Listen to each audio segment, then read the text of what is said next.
Hello friends, എല്ലാവർക്കും നമസ്കാരം. നിങ്ങളേവരും കാത്തിരിക്കുന്ന രേവതിയുടെയും സച്ചിയുടെയും നാളത്തെ വിശേഷത്തിലേക്ക് എല്ലാ കൂട്ടുകാർക്കും സ്വാഗതം. എല്ലാവർക്കും നല്ലൊരു ശുഭരാത്രിയൊക്കെ നേർന്നുകൊണ്ട് നമുക്ക് നാളത്തെ വിശേഷത്തിലേക്ക് കടന്നാലോ. ഇന്നത്തെ വിശേഷവും പ്രമോയൊക്കെ കണ്ടിട്ട് നിങ്ങൾ കാത്തിരിക്കുകയാണെന്ന് എനിക്കറിയാം. അതുകൊണ്ട് ഞാൻ പറഞ്ഞ് കൂടുതൽ ബോറടിപ്പിക്കാൻ നിൽക്കുന്നില്ല. നമ്മുടെ സച്ചി ഒരു പ്രത്യേക സാഹചര്യത്തിൽ തന്നെയാണുള്ളത്.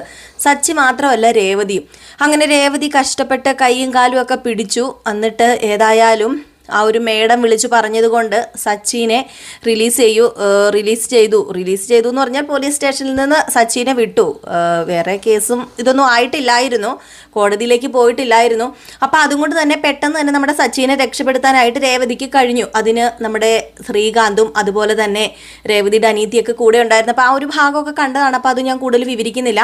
അങ്ങനെ അവർ പോലീസ് സ്റ്റേഷനിൽ നിന്ന് ഇറങ്ങാൻ തുടങ്ങിയപ്പോഴത്തേക്കുമാണ് ആ ഒരു വണ്ടിയുടെ കാര്യം അറിയുന്നത്. വണ്ടി പോലീസുകാർ വിട്ടുകൊടുക്കില്ല. അതും പ്രത്യേകിച്ച് എസ് ഐ പറഞ്ഞു വണ്ടി വിട്ടുതരാനൊന്നും പറ്റത്തില്ല. അവിടെ നിന്ന് മേളീന്ന് വിളിച്ചു പറഞ്ഞേക്കുന്നത് സച്ചിനെ വിടാനാണ് പറഞ്ഞേക്കുന്നത്. അല്ലാതെ കഞ്ചാവ് കൊണ്ടുപോയ വണ്ടി അതൊന്നും അങ്ങനെ പെട്ടെന്ന് ആരും പറഞ്ഞാൽ വിട്ടുതരാൻ പറ്റുന്നതല്ല. അതൊന്നും നടപടിക്രമങ്ങളിലുള്ളതല്ല. അതൊക്കെ ഞങ്ങൾ എന്താണെന്ന് വെച്ചാൽ ചെയ്തോളാം. നിങ്ങളൊരു കാര്യം ചെയ്യുക, തെളിവുണ്ടോ? തെളിവ് കണ്ടുപിടിച്ചോണ്ട് വന്നിട്ട് അത് കോടതി ഹാജരാക്കിയിട്ട് ഇത് കൊണ്ടോക്കോ എന്നിങ്ങനെ പറഞ്ഞപ്പോഴത്തേക്കും പെട്ടെന്ന് നമ്മുടെ രേവതി തെളിവ് ഞങ്ങളുടെ കയ്യിലുണ്ടല്ലോ എന്ന് പറഞ്ഞപ്പോൾ ശ്രീകാന്ത് പറഞ്ഞു, ഇവർക്കിപ്പം തെളിവൊന്നും കൊടുത്തിട്ട് ഒരു കാര്യമില്ല. ഇപ്പം ഇവർക്ക് വേറൊന്നുമല്ല, ഇവർക്കിപ്പം ഏട്ടനോട് വൈരാഗ്യമാണെന്ന് പറഞ്ഞപ്പോൾ ആ പോലീസുകാരൻ പറഞ്ഞു, അതായത് എസ് ഐ പറഞ്ഞു, അതേടാ വൈരാഗ്യം. നിനക്ക് എന്തെങ്കിലും ചെയ്യാൻ പറ്റുമോ? ഒന്നും ചെയ്യാൻ പറ്റില്ലല്ലോ. എനിക്കൊന്നേ പറയാനുള്ളൂ, ഏത് കേസാണെങ്കിലും ഇതങ്ങനെ അല്ലറ ചില്ലറ കേസല്ല, കഞ്ചാവ് കേസ്. അതുകൊണ്ട് തന്നെ ഈ വണ്ടി ഇപ്പം കൊണ്ടുപോകാൻ പറ്റില്ല എന്ന് പറഞ്ഞ് തറച്ചു പറഞ്ഞു. ഏതായാലും ഇത് കേട്ട് നമ്മുടെ സച്ചി ആകെപ്പാടെ തകർന്നു പോയിട്ടോ. സച്ചിക്ക് ഒരിക്കലും ഉൾക്കൊള്ളാൻ കഴിയില്ല. സച്ചി അവിടെ നിന്ന് ആ വണ്ടി ഇല്ലാതെ പോവില്ലെന്ന് നമുക്കറിയാമല്ലോ. അങ്ങനെ ഏതായാലും സച്ചിക്ക് വേറെ നിവൃത്തി ഇല്ലാതായിപ്പോയി. അപ്പം ഇനിയിപ്പോൾ എന്തെങ്കിലും തെളിവ് വല്ലതും ഉണ്ടാക്കാം, അല്ലെങ്കിൽ തെളിവ് ഇവരുടെ കയ്യിലുണ്ടല്ലോ. തെളിവെന്ന് പറഞ്ഞാൽ ആ ഒരു CCTV ഫുട്ടേജ് പരിശോധിച്ചപ്പോൾ കിട്ടിയത് ആ 2 പേര് വന്ന് നമ്മുടെ മഹേഷിനോട് സംസാരിക്കുന്നത് മാത്രമാണ്. അതെന്താണ് ഏതാണെന്നൊന്നും അറിയില്ല. അവിടെ ആ ഒരു പെട്ടി കൈമാറിയതും അതൊന്നും കിട്ടിയിട്ടുമില്ല. അപ്പോൾ അതുകൊണ്ട് തന്നെ ആകെപ്പാടെ കൺഫ്യൂഷനിലാണുള്ളത്. അപ്പോൾ നമ്മുടെ സച്ചി വെളിയിൽ ഇറങ്ങിയിട്ട് പറഞ്ഞു, ഇല്ല ഞാൻ വരില്ല, ഞാൻ വീട്ടിലേക്ക് വരില്ല, വണ്ടി ഇല്ലാതെ ഉറപ്പായിട്ട് ഞാൻ വരില്ല എന്ന് പറഞ്ഞു. അപ്പോഴേക്കും ശ്രീകാന്ത് പറഞ്ഞു, അതൊന്നും നടപടിയുള്ള കേസല്ലെന്നല്ലേ അവർ പറഞ്ഞത്. ഏതായാലും നമുക്ക് ഇനി വരുന്നത് എന്താണെന്ന് വെച്ചാൽ വഴിക്ക് വെച്ച് കാണാമെന്ന് പറഞ്ഞപ്പോഴത്തേക്കും സച്ചി പറഞ്ഞു, നിനക്കങ്ങനെ വെറുതെ അങ്ങ് പറഞ്ഞാൽ മതി. എൻ്റെ ജീവിതം അതെ ഈ കിടക്കുന്നത്, അറിയാമോ നിനക്ക് എന്നിങ്ങനെ ചോദിച്ചപ്പോഴത്തേക്കും അതൊക്കെ അറിയാം ഏട്ടാ, എന്ത് ചെയ്യാനാന്ന് പറഞ്ഞപ്പോൾ രേവതിയും പറഞ്ഞു, ഇത് എവിടത്തെ ന്യായമാ, അതൊന്നും പറഞ്ഞാൽ ശരിയാവില്ല. വണ്ടി എങ്ങനെയെങ്കിലും നമുക്ക് കൊണ്ടുപോയേ പറ്റൂ. നമ്മുടെ വീട്ടിലെ ഏക വരുമാന മാർഗ്ഗമല്ലേ ഈ വണ്ടി എന്ന് പറഞ്ഞു. അപ്പോൾ നമ്മുടെ രേവതി ഇതൊക്കെ പറയുന്നത് കേൾക്കുമ്പോഴത്തേക്കും സച്ചിക്ക് രേവതിയോട് അല്ലെങ്കിൽ ഒരു ചെറിയ സ്നേഹമൊക്കെ കൂടി കേട്ടോ. കാരണം ഇന്ന് കണ്ടായിരുന്നല്ലോ നമ്മൾ സച്ചിയും രേവതിയും തമ്മിലുള്ള ആ ഒരു ബന്ധം കൂടാൻ തന്നെയാണ് ഈ ഒരു ഇതൊക്കെ ദൈവമായിട്ട് ഒരുക്കുന്നതെന്ന് തോന്നുന്നു. അതുകൊണ്ട് തന്നെ നമ്മുടെ സച്ചിക്ക് രേവതിയോട് കുറച്ച് ആത്മാർത്ഥതയൊക്കെ ആവുകയാണ്. അങ്ങനെ നമ്മുടെ സച്ചിയും രേവതിയൊക്കെ ഇങ്ങനെ കൺഫ്യൂഷനായിട്ട് നിൽക്കുമ്പോഴാണ് പെട്ടെന്ന് ആ വനിതാ പോലീസ് ഉണ്ടല്ലോ, വഴി പറഞ്ഞു കൊടുത്തില്ലായിരുന്നോ നമ്മുടെ രേവതിക്കും ശ്രീകാന്തിനൊക്കെ, മേളിൽ പോയി ആരോടെങ്കിലും കയ്യോ കാലോ പിടിക്കുവാണെങ്കിൽ എല്ലാം ശരിയാവുമെന്ന്. ആ വനിതാ പോലീസ് പറഞ്ഞു, അതെ ഞാനൊരു കാര്യം പറയട്ടെ, നിങ്ങൾ എത്ര വിചാരിച്ചാലും ഇന്ന് ഇവിടുന്ന് ഈ വണ്ടി കൊണ്ടുപോകാൻ നിങ്ങൾക്ക് കഴിയില്ല. പിന്നെ കൊണ്ടുപോകാൻ നിങ്ങൾക്ക് കഴിയും, എന്തെങ്കിലും ചെറിയ ടിപ്സ് കൊടുത്താൽ മതി. എന്തെങ്കിലും ടിപ്പ് കൊടുത്തു കഴിഞ്ഞിട്ടുണ്ടെങ്കിൽ, ടിപ്പെന്ന് പറഞ്ഞാൽ അല്ലറ ചില്ലറയൊന്നും പോരാട്ടോ, ഒരു 1 ലക്ഷം രൂപയെങ്കിലും കൊടുക്കണം. അങ്ങനെ കൊടുത്തു കഴിഞ്ഞാൽ ഉറപ്പായിട്ടും ഈ വണ്ടി ഇവരിവിടുന്ന് വിട്ടുതരും. അതുറപ്പാ. നിങ്ങൾക്ക് ഇവരുടെ തനി സ്വഭാവം അറിയാൻ മേലാഞ്ഞിട്ടാ. ഉദ്യോഗസ്ഥരിൽ തന്നെ നല്ലവരും നല്ല മനസ്സുള്ളവരും അതുപോലെ തന്നെ കൈക്കൂലി മേടിക്കുന്നവരൊക്കെ ഉണ്ട്. അതിൽപ്പെട്ട ഒരു ഇനവാ ആ SI. അതുകൊണ്ട് തന്നെ നിങ്ങൾ ആ വഴിക്കൊന്ന് ശ്രമിച്ചു നോക്കുക. അല്ലെങ്കിൽ പിന്നെ ഇത് കോടതിയിൽ പോയാൽ എത്ര നാൾ കഴിഞ്ഞാന്നറിയാമോ കേസിന് വിധി വരിക.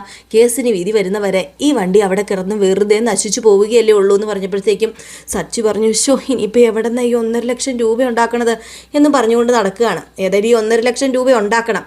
അപ്പോഴത്തേക്കും ശ്രീകാന്ത് പറഞ്ഞു, എങ്കിൽ പിന്നെ നമുക്ക് വണ്ടിയുടെ ബുക്കും പേപ്പറും വെച്ചിട്ട് എടുത്താലോ ഏട്ടാന്ന് ചോദിച്ചപ്പോഴത്തേക്കും അതൊന്നും നടപടിയുള്ള കേസല്ലടാ, അതൊക്കെ ഞാൻ എടുത്തതാ, അതൊക്കെ കുറേ പൈസ എടുത്തു. ഇനിയിപ്പം അല്ല, ബൈക്കിൻ്റെ വെച്ചാലും 1,00,000 രൂപയേ, അതൊന്നും കിട്ടത്തില്ലടാ, 1,00,000 രൂപയൊന്നും കിട്ടത്തില്ലെന്ന് പറഞ്ഞപ്പം എങ്കിൽ പിന്നെ നമുക്കൊരു കാര്യം ചെയ്യാം, നമുക്കിപ്പം വീട്ടിലേക്ക് പോകാം, വീട്ടിലേക്ക് പോയിട്ട് എവിടെന്നെങ്കിലും പൈസ ഉണ്ടാക്കിക്കൊണ്ട് വരാം, അല്ലാതെ ഇപ്പം പറ്റില്ലല്ലോ, നമുക്ക് വണ്ടിയുടെ ബുക്കും പേപ്പറും വെച്ചോ അവരോടും ഇവരോടും ഒക്കെ ചോദിച്ച് എങ്ങനെയും ഉണ്ടാക്കാമെന്ന് പറഞ്ഞു. ഏതായാലും രേവതിക്ക് വല്ലാത്ത വിഷമമായിട്ട് അപ്പോൾ രേവതി പറഞ്ഞു, ഇതെല്ലാം ഞാൻ കാരണമല്ലേ. രേവതി പറയുന്നതിന് മുമ്പ് സച്ചു പറഞ്ഞു കേട്ടോ, ഇതൊക്കെ അവിടെ പോയത് കൊണ്ടാണ് സംഭവിച്ചത്. ഞാൻ എൻ്റെ വണ്ടി എന്നിട്ടിട്ട് പോയോ അന്ന് തുടങ്ങിയത് എൻ്റെ എറണക്കേടെന്ന് പറഞ്ഞപ്പോഴത്തേക്ക് രേവതി വല്ലാണ്ടങ്ങായിട്ട് രേവതി പറഞ്ഞു, എനിക്കറിയാം, ഞാനും കൂടെ കാരണമല്ലേ ഇതൊക്കെ സംഭവിച്ചതെന്ന് പറഞ്ഞപ്പോഴത്തേക്കും സച്ചു പറഞ്ഞു, അതെ നീയും കൂടെ കാരണം തന്നെയാണെന്ന് പറഞ്ഞു. അപ്പോഴത്തേക്കുമാണ് നമ്മുടെ ശ്രീകാന്ത് പറഞ്ഞത്, ദേ ഏട്ടാ, ഇനി ആ വർത്താനം ഏട്ടൻ പറയരുത് കേട്ടോ, കാരണം ഏട്ടൻ ഇപ്പം പോലീസ് സ്റ്റേഷനിൽ നിന്ന് ഇറങ്ങി ഇവിടെ നിൽപ്പുണ്ടെങ്കിൽ അത് കാരണക്കാരി ആരാണെന്ന് അറിയാമോ? ഞാനോ ഈ നിൽക്കുന്ന ദേവൊന്നുമല്ല, അതിന് കാരണക്കാരി ഈ നിൽക്കുന്ന രേവതി ഏട്ടത്തി ചെന്ന് ആ ഒരു SP ഭാര്യയുടെ കൈയും കാലും പിടിച്ചിട്ടാ ഇപ്പം ഏട്ടൻ ഇവിടെ വന്ന് നിൽക്കുന്നത്. അതും ദേ ഒരാഹാരം പോലും കഴിച്ചിട്ടില്ല. ഞാൻ വീട്ടിൽ പൊക്കോളാൻ പറഞ്ഞപ്പോഴത്തേക്കും എൻ്റെ ഭർത്താവ് ജയിലിൽ കിടക്കുമ്പം ഞാൻ എങ്ങനെയാണ് വീട്ടിൽ പോകുന്നത്? ഞാൻ ഭക്ഷണം കഴിക്കാൻ പറയുമ്പം എൻ്റെ ഭർത്താവ് ഒന്നും കഴിക്കാതെ ആ പോലീസ് സ്റ്റേഷനിൽ കിടക്കുമ്പം എനിക്ക് എങ്ങനെയാണ് വെള്ളം ഇറങ്ങുന്നത് എന്നൊക്കെയാണ് പറഞ്ഞതെന്ന് പറഞ്ഞു. ഇതൊക്കെ കേട്ടപ്പോഴത്തേക്കും സത്യം പറഞ്ഞു കഴിഞ്ഞിട്ടുണ്ടെങ്കിൽ നമ്മുടെ സച്ചിക്ക് വല്ലാണ്ടങ്ങ് ഒരു സ്നേഹമോ എന്തോ ഒരു ഇതൊക്കെ വരാൻ തുടങ്ങിയിട്ടോ രേവതിയോട്. അങ്ങനെ രേവതിനെ തന്നെ നോക്കിക്കൊണ്ടിരിക്കുന്നു. അങ്ങനെ കുറച്ച് നേരം ആ ഒരു സീനൊക്കെ കാണിക്കുന്നുണ്ട്. അപ്പോൾ ഇതിനിടയിൽ ഏതായാലും നേരെ വീട്ടിലേക്ക് പോകാൻ വേണ്ടി തന്നെ തീരുമാനിച്ചു. ഇനിയിപ്പം ഇവിടെ കിടന്ന വണ്ടി എങ്ങനെയെങ്കിലും ഇറക്കണം, അതിന് ഇവരിവിടെ നിന്ന് ഗൂഢാലോചന നടത്തിയാലൊന്നും പറ്റില്ലെന്നറിയാമല്ലോ. അപ്പോൾ അതുകൊണ്ട് തന്നെ ഇവർ നേരെ വീട്ടിലേക്ക് പോകാൻ വേണ്ടി തീരുമാനിച്ചു. അങ്ങനെ വീട്ടിലേക്ക് ചെല്ലുകയാണ്. വീട്ടിലേക്ക് ചെന്ന് കഴിഞ്ഞപ്പോഴത്തേക്കും നമ്മുടെ സച്ചിയുടെ കോലവും, സച്ചിനെ പിടിച്ചോണ്ടാണല്ലോ വരുന്നത്, സച്ചിക്കിട്ട് അതുപോലെ പോതിരം തല്ല് കിട്ടി. അത് കണ്ടപ്പോഴത്തേക്കും പെട്ടെന്ന് നമ്മുടെ രവീന്ദ്രൻ ചോദിച്ചു, ഇതെന്താടാ പറ്റിയത്, നിന്നെ ആരെങ്കിലും ഉപദ്രവിച്ചോ എന്ന് ചോദിച്ചപ്പോഴത്തേക്കും അത് പിന്നെ അച്ഛ പറയാം, ഒരുപാട് കഥയുണ്ടെന്ന് പറഞ്ഞു. ശ്രീകാന്ത് എന്നിട്ട് പറഞ്ഞു, അത് ഇപ്പം ദേ ഞങ്ങൾ പോലീസ് സ്റ്റേഷനിലാണ് വന്നേക്കുന്നത്. പോലീസ് സ്റ്റേഷനിൽ നിന്നോ? പോലീസ് സ്റ്റേഷനിൽ നിന്ന്. എനിക്ക് തോന്നി, അമ്മ വിളിച്ചിട്ട് എന്നോട് സംസാരിച്ചായിരുന്നു, ആ സംസാരത്തിൽ എന്തോ പന്തികേട് തോന്നുകയും ചെയ്തായിരുന്നു എനിക്ക്. അമ്മ അവരെത്തിയോ, അവരെ വരുമ്പോൾ വിളിക്കണം എന്നൊക്കെ പറഞ്ഞായിരുന്നു.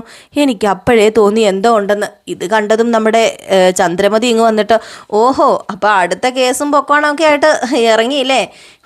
ഏതായാലും കുറേ നാളായിട്ട് കേസും പൊക്കാണൊന്നും ഇല്ലാതെ ഇരിക്കുകയായിരുന്നല്ലോ എന്ന് പറഞ്ഞപ്പോഴത്തേക്ക് ശ്രീകാന്ത് പറഞ്ഞു, അമ്മയൊന്നും മിണ്ടാതിരിക്കുന്നുണ്ടോ? അതച്ഛാ, ദേ ഞാനൊരു കാര്യം പറയാം, ഇത് ചില്ലറ കേസൊന്നുമല്ല, കഞ്ചാവ് കേസാ. കഞ്ചാവ് കേസോ? എന്ത് കഞ്ചാവ് കേസ്? അത് പിന്നെ ആരോ ഒരു വലിയ പണി കൊടുത്തതാ എന്നിങ്ങനെ പറഞ്ഞപ്പോഴത്തേക്കും നമ്മുടെ ശ്രീകാന്ത് പറയാൻ തുടങ്ങി, അത് വേറെ ആരും അല്ല എന്ന് പറഞ്ഞപ്പോഴത്തേക്കും പെട്ടെന്ന് നമ്മുടെ രേവതി കയറി ശ്രീകാന്തിനെ അങ്ങോട്ട് കൈ പിടിച്ചിട്ട് പറഞ്ഞു, മിണ്ടാതിരിക്കാൻ പറഞ്ഞു.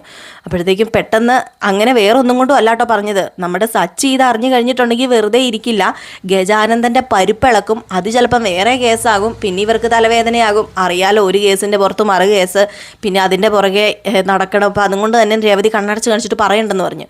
അപ്പം നമ്മുടെ ശ്രീ പറഞ്ഞു, അത് പിന്നെ വേറെ ഒന്നുമല്ല, നമ്മുടെ മഹേഷല്ലേ വണ്ടി ഓടിച്ചുകൊണ്ടിരുന്ന മഹേഷേട്ടൻ്റെ അടുത്ത് ആ ഒരു വണ്ടിയിൽ ആരോ കഞ്ചാവ് കൊണ്ടുവച്ചിട്ട് അത് പോലീസുകാർ പൊക്കിയെന്ന് പറഞ്ഞു. അപ്പോഴത്തേക്ക് പെട്ടെന്ന് നമ്മുടെ സച്ചിക്കൊരു ഡൗട്ട്, ശ്രീകാന്തേ നിനക്ക് എന്തെങ്കിലും അറിയാമോടാ, ആരാടാ അത് വെച്ചത്, നിനക്കറിയാമോ ആരാ വെച്ചതെന്ന് ചോദിച്ചപ്പോഴത്തേക്കും, അയ്യോ ഏട്ടാ എനിക്കറിയില്ല ഏട്ടാ, അതാരാണെന്ന് നമുക്ക് അറിയില്ലല്ലോ ഏട്ടാ എന്ന് പറഞ്ഞപ്പോഴത്തേക്കും, അല്ല നിനക്കറിയാമോ രേവതി, എന്തോ ഒരു കള്ളക്കളി ഉണ്ടല്ലോ എന്ന് പറഞ്ഞപ്പം, സത്യമായിട്ടും എനിക്കറിയില്ല, അതാരാ വെച്ചതെന്ന് എനിക്കറിയില്ല, അത് ഞങ്ങൾക്ക് എങ്ങനെയാണ് അറിയാൻ പറ്റുന്നത്, കാരണം ഞാൻ അവിടെ ഇല്ലായിരുന്നുവല്ലോ, നമ്മൾ രണ്ടും ഒരുമിച്ചല്ലായിരുന്നു അച്ഛമ്മയുടെ അടുത്തെന്ന് പറഞ്ഞപ്പോഴത്തേക്കും, അതും ശരിയാണല്ലോ എന്ന് പറഞ്ഞു. അങ്ങനെ നമ്മുടെ ശ്രീകാന്ത് കാര്യങ്ങളൊക്കെ പറഞ്ഞു, 1,00,000 രൂപ വേണം വണ്ടി ഇറക്കാൻ എന്ന് പറഞ്ഞു. അപ്പോഴത്തേക്കും രവീന്ദ്രൻ ഇതെല്ലാം കേട്ട് കഴിഞ്ഞപ്പോഴത്തേക്കും, ചന്ദ്രേ നീ ഒരു കാര്യം ചെയ്യുക, നീ അമ്മ തന്നില്ലേ ആ പൈസയിൽ നിന്ന് 1,00,000 രൂപ ഇങ്ങതാ, ഏതായാലും വണ്ടി ഇറക്കണം, വണ്ടി ഇറക്കിയില്ലേ ശരിയാവില്ല എന്ന് പറഞ്ഞപ്പോൾ, ഞാൻ പൈസ തരില്ലെന്ന് പറഞ്ഞു. നീ പൈസ തരില്ലെന്നോ? അത് പറയാനുള്ള അവകാശം നിനക്ക് എന്താ ഉള്ളത്? എൻ്റെ അമ്മ തന്ന പൈസ. നിങ്ങളുടെ അമ്മ തന്ന പൈസ ആയിരിക്കും, പക്ഷെ അതെൻ്റെ മോൻ്റെ വിവാഹം നടത്താൻ വേണ്ടി തന്ന പൈസയാ, അത് ഞാൻ തരത്തില്ലെന്ന് പറഞ്ഞാൽ തരത്തില്ല. ദേ ചന്ദ്രേ, നീ കളിക്കരുത് കേട്ടോ, ഇവിടെ ആകപ്പാടെ വിഷമിച്ച് നിൽക്കുമ്പോഴാ നീ പൈസ തരില്ലെന്ന് പറയുന്നത്, മര്യാദയ്ക്ക് പൈസ എടുക്കാൻ പറഞ്ഞു. ഇല്ല ഞാൻ തരില്ല, എൻ്റെ തല പോയാലും ഞാൻ തരില്ല, അതും ഇവന് വേണ്ടി എന്തിനാ ഞാൻ പൈസ തരുന്നത്? ദേ ഒരു കാര്യം പറയാം അമ്മ ഒരു കാര്യം വിചാരിച്ചോ, ഇവിടെ ഇവിടെ ഈ വീട് ഓടുന്നതിപ്പം ഈ സച്ചേട്ടൻ കാരണമാണ്. ഇവിടെ ഇപ്പം ജോലി ആർക്കെങ്കിലും ഉണ്ടോ? അല്ല, ജോലി കൂലി ഉണ്ടെന്ന് പറഞ്ഞുകൊണ്ട് അമ്മയുടെ മകൻ ഇറങ്ങിപ്പോയിട്ട് വല്ലതും കൊണ്ട് തരുന്നുണ്ടോ? ഇവിടെ 3 നേരവും 4 നേരവും ആഹാരം കഴിക്കുന്നത് ആര് തരുന്ന പൈസയും കൊണ്ടാണെന്നറിയാമോ? ആ വണ്ടി ഓടി കിട്ടുന്ന പൈസയും കൊണ്ടാന്ന് പറഞ്ഞു. ഏതായാലും നമ്മുടെ ചന്ദ്ര അമ്പിനും വില്ലിലും അടുക്കുന്നില്ല. ചന്ദ്ര പറഞ്ഞ് തരില്ല, ഞാൻ തരില്ല, നിങ്ങൾ എന്ത് പറഞ്ഞാലും തരില്ലെന്ന് പറഞ്ഞു. ഏതായാലും നമ്മുടെ രവീന്ദ്രനെ പറഞ്ഞു, ഇനി ഇങ്ങനെ നിന്നാൽ ശരിയാവില്ല. രവീന്ദ്രൻ പറഞ്ഞു, എടുക്കടി പൈസ എന്ന് പറഞ്ഞു. ഇല്ലെങ്കിൽ എൻ്റെ അമ്മയുടെ പൈസ മൊത്തം ഇപ്പം നീ ഇവിടെ വെക്കണം. അത് എൻ്റെ അമ്മ അധ്വാനിച്ചുണ്ടാക്കിയ പൈസയാണ്, നീ എടുക്കാൻ പറഞ്ഞു എന്ന്. ഏതായാലും ദേഷ്യപ്പെട്ട് നമ്മുടെ ചന്ദ്ര സത്യം പറഞ്ഞാൽ മാക്സിമം നമ്മുടെ രവീന്ദ്രൻ ക്ഷമിച്ചു കേട്ടോ.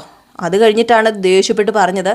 ഏതായാലും ചന്ദ്ര പോയി പൈസ എടുത്തുകൊണ്ട് വന്ന് കൊടുക്കാൻ വേണ്ടി തുടങ്ങുവാണ് രവീന്ദ്രൻ്റെ കയ്യിൽ.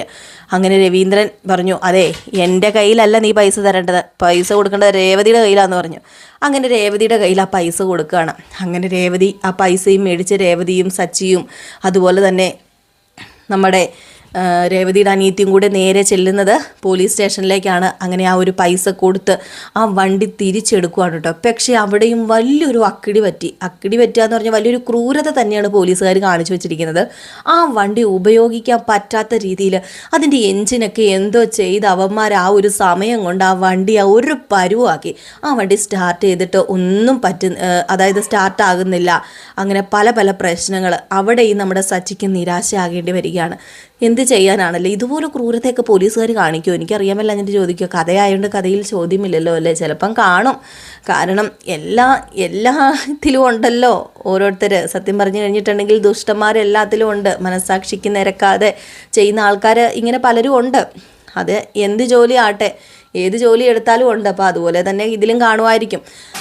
അങ്ങനെ ഏതായാലും വണ്ടി അവിടെ നിന്ന് ഒരു മെക്കാനിക്കിനെ വിളിച്ച് നോക്കിയപ്പോഴത്തേക്കും മെക്കാനിക്ക് പറഞ്ഞു, ഇതിവിടുന്ന് എടുക്കാൻ പറ്റില്ല, ഇതിനിപ്പോൾ ശരിയാക്കണമെങ്കിൽ കുറച്ച് പൈസ വേണ്ടി വരും.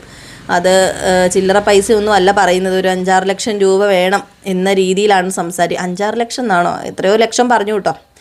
ഏതായാലും അവിടെയും നിരാശയായിപ്പോയി. പക്ഷേ എന്ത് ചെയ്യാനാ, വണ്ടി അവിടെ ഇട്ടിട്ട് പോകാൻ പറ്റുമോ? നമ്മുടെ സച്ചിയും രേവതിയും ശ്രുതി അല്ലാട്ടോ ശ്രീകാന്തും അതുപോലെ തന്നെ നമ്മുടെ രേവതിയുടെ അനിയത്തിയും ഒക്കെ കൂടി വണ്ടി ഉന്തി തള്ളി ഒരു വിധത്തിൽ വർക്ക്ഷോപ്പിൽ കൊണ്ട് ഇടുകയാണ്. ഏതായാലും ആ വണ്ടി ശരിയാക്കാനും ഇനിയിപ്പോൾ ആ പൈസ തന്നെ വേണ്ടി വരികയാണ്. ആരുടെ പൈസ? നമ്മുടെ അച്ചമ്മ ചന്ദ്രയ്ക്ക് കൊടുത്ത പൈസ. ഏതായാലും ചന്ദ്രയോട് പൈസ ചോദിച്ചാൽ കൊടുക്കുമോ? ഇനി ഒരിക്കലും കൊടുക്കില്ല.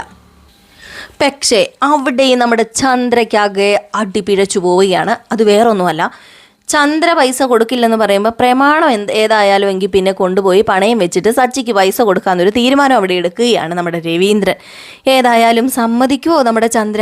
പ്രമാണം എടുക്കാൻ പോയപ്പോഴത്തേക്ക് നമ്മുടെ ചന്ദ്ര കയറി അങ്ങ് വിലങ്ങനങ്ങോട്ട് നിന്നിട്ട് പറഞ്ഞു, പ്രമാണം ഒന്നും എടുത്തുകൊണ്ട് പോയി വെക്കാൻ പറ്റില്ല, അത് എല്ലാവർക്കും കൂടെ അവകാശപ്പെട്ടതല്ലേ എന്ന് പറഞ്ഞു. അല്ല എങ്കിൽ പിന്നെ നീ പൈസ എടുക്കാൻ പറഞ്ഞു. അങ്ങനെ നമ്മുടെ ചന്ദ്ര ആ പൈസ കൊടുക്കേണ്ടി വരികയാണ് കേട്ടോ. മുഴുവൻ പൈസയും കൊടുക്കേണ്ടി വരികയാണ്. ഇനി നമ്മുടെ ചന്ദ്ര എന്ത് ചെയ്യും?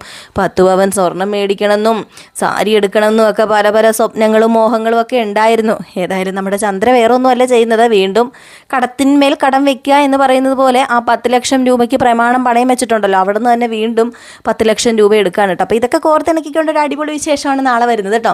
നമ്മൾ പുതിയൊരു വ്ളോഗ് ചാനൽ തുടങ്ങിയിട്ടുണ്ട് കേട്ടോ. അപ്പോൾ ഞാൻ ഇടയ്ക്ക് അതിൻ്റെ കാര്യമൊക്കെ സൂചിപ്പിച്ചിട്ടുണ്ടായിരുന്നു.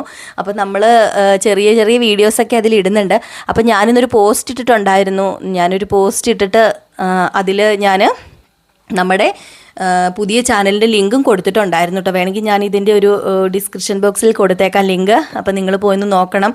ഇനിയിപ്പം ഡിസ്ക്രിപ്ഷൻ ബോക്സിൽ നോക്കി അത് സാധാരണ അങ്ങനെ നോക്കാൻ പറ്റില്ലാത്തവരോ അങ്ങനെ നോക്കാൻ അറിയത്തില്ലാത്തവരോ ഉണ്ടെങ്കിൽ ഞാൻ ഇന്നിട്ട പോസ്റ്റിൽ, അതായത് ഞാൻ എൻ്റെ എൻ്റെ പിക്കിട്ട് ഒരു ഫോട്ടോ ഉണ്ട്.